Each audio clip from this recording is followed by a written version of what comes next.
Did you ever have a game that introduced you to not just a genre, but a platform? A game like Halo that got you into the Xbox, or Mario that got you into Nintendo, or whatever game that got you into PlayStation. A game that you have played so much that it is second nature to you. Well, if you said yes to one of those questions, then good for you. But that game for me, that was Lord of the Rings: The Battle for Middle-earth on PC. See, back when I was just a wee lad, my favorite movies were by far Lord of the Rings. And I loved video games, but only played them on my PS2 or my Xbox. But then one day, as if manna falling from the heavens, my older brothers got a game for the computer. And I was like, wait, this thing is good for more than just doing taxes? And after putting in multiple discs to install the game, they booted it up.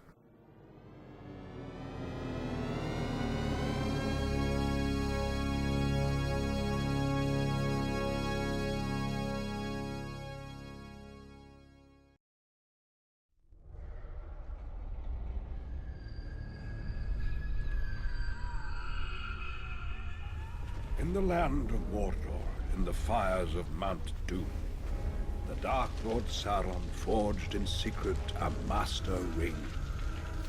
And into this ring he poured his cruelty, his malice, and his will to dominate all life. One by one, the free lands of Middle-earth fell to the power of the ring. But there were some who resisted. A last alliance of men and elves marched against the armies of Mordor, and on the slopes of Mount Doom they fought for the freedom of Middle-earth.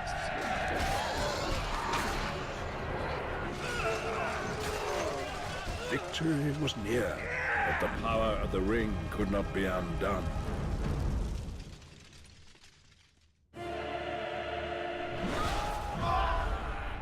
It was in this moment, when all hope had faded, that Isildur, son of the king, took up his father's sword.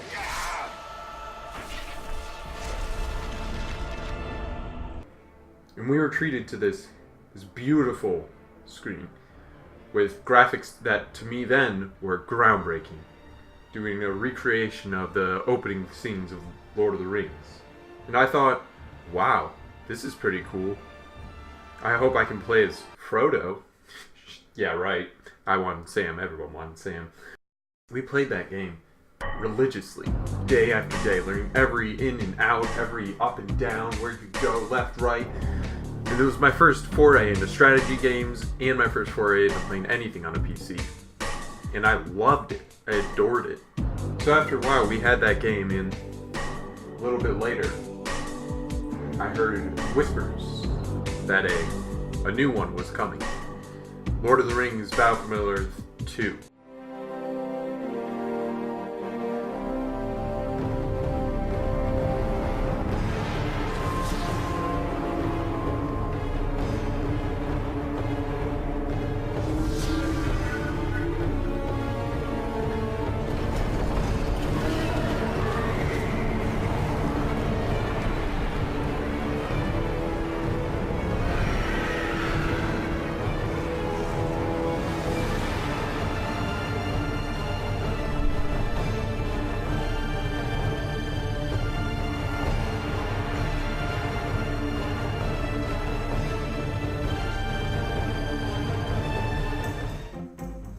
Now, being a young lad, I had no money and no way to get that game. My friends had it, so I would try to get to their house to play it whenever I could. I freaking loved Battle for Middle-earth 2 when I was a kid. And I didn't end up getting it until I was a teen. And I had to buy it like used and some sketchy thing, but I love that game to death. When my older brothers got Battle for Middle-earth, playing it was the greatest thing, you know? As a kid, as just a wee lad, you know, I had to wait till they played first, and I'd always be sitting there, you know, we had to organize turns. As anyone from, like, family with multiple siblings knows this, you know, you have you go, then I go, then you go, then I go, then I go, then you go. Anyways, and I would sit there day and night, and then my mom would be like, hey, do your homework, and I'd be like, yeah, I'll do my homework as long as I can play some Battle for Middle-earth. And that's what I did. And the dedication and the amount of feels I get when I play that game now is just, it's something truly special. Something very few other games make me feel. In Battle for Middle-earth 2, man, it blew it all wide open, you know? Knocked the bridge off the water, knocked the water off the bridge. The thing is, when I played Battle for Middle-earth 2, it wasn't just a sequel. It took everything the first one had and expanded on it in such a good, wholesome way. Letting you not just build maps in one location, no. You could take your little builder out and you could go build your buildings anywhere. And I was like, wait, what? I could build a building over here, I could build a building anywhere. And that added plus these new factions. We got dwarves, we got elves, we got goblins. Yes, they squashed the men kind of into one faction, but who cares? It was so great. What happened to these games? Where are they now? EA, they used to make the Battle for Middle-earth games, and they did fairly well. And I was just like, if only these games were still around. I wanted Battle for Middle-earth 3 so much, and I never got it. After doing some research, I learned that the reason we never got a Battle for Middle-earth 3, and the reason we probably will never get one, is because the licensing deal with EA and New Line Cinema had ended in 2010. And this led to the servers shutting down and pretty much the end of those games. In fact, you can't even play them on Windows 10 without going around the back burner and getting into the code. But does this mean there's no hope that we can't have a spiritual sequel to these games?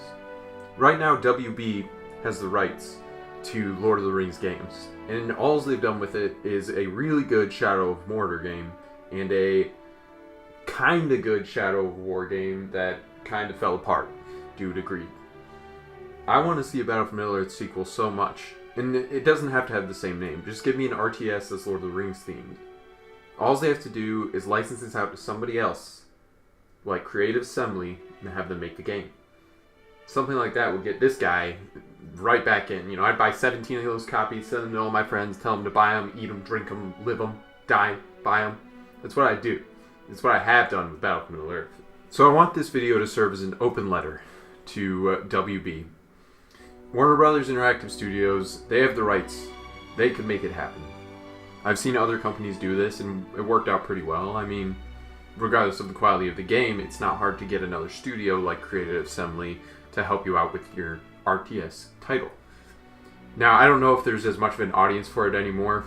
I know that RTSs aren't as common anymore, and that's a real damn shame. But, you know, I hold out hope that it could happen, and that someday I can sit down and look at one gosh dang good looking game called Lord of the Rings, The Battle for Middle-earth 3.